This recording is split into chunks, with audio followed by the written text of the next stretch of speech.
Have you ever wondered how a news outlet can claim to know what an entire country thinks by talking to only 1,000 people? Whether it's a presidential election or a survey about the best pizza topping, you'll always see a small footnote, margin of error plus or minus 3%. This tiny number is the bridge between a small sample and the massive reality of millions. Today, we dive into the mathematics of uncertainty to understand why polls are never exact, but still incredibly powerful. To understand the margin of error, we first need to distinguish between the population and the sample. Imagine a giant jar filled with 330 million marbles, representing the US population.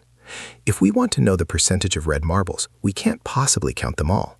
Instead, we take a sample. If the sample is truly random, it should mirror the whole jar.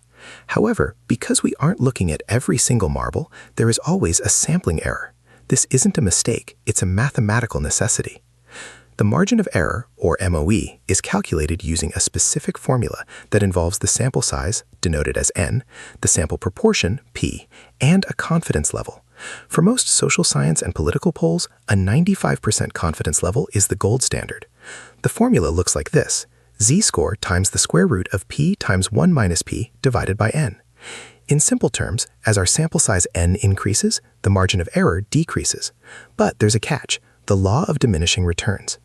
Let's look at the bell curve, or the normal distribution.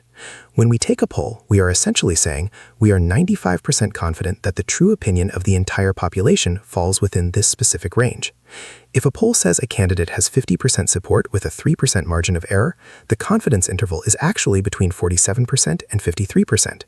If the race is 49% to 51%, it's a statistical tie because their margins of error overlap completely.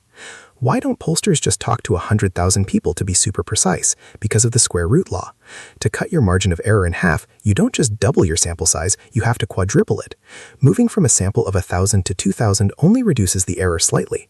The cost and time required to reach 10,000 people for a marginal gain in precision is why most professional polls stick to around 1,000 to 1,500 respondents, which usually yields that famous 3% margin. However, math isn't the only thing that can go wrong. Statistical margin of error only accounts for random sampling error. It does not account for non-sampling errors. This includes selection bias, where certain groups are harder to reach, or response bias, where people lie to pollsters to sound more socially acceptable, a phenomenon known as the Bradley effect or the shy Tory factor. In the 2016 and 2020 US elections, these non-sampling errors were often larger than the mathematical margin of error itself.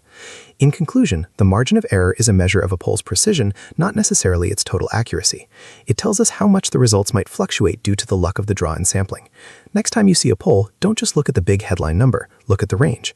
Statistics is the science of being mostly sure, but never certain. References: Moore, D. Smith, and McCabe, G.P., Introduction to the Practice of Statistics. Friedman, P. Sani, and Purves, R. Statistics. Silver, Nate, The Signal and the Noise, Why So Many Predictions Fail, But Some Don't. Gujarati, Damodar, Basic Econometrics.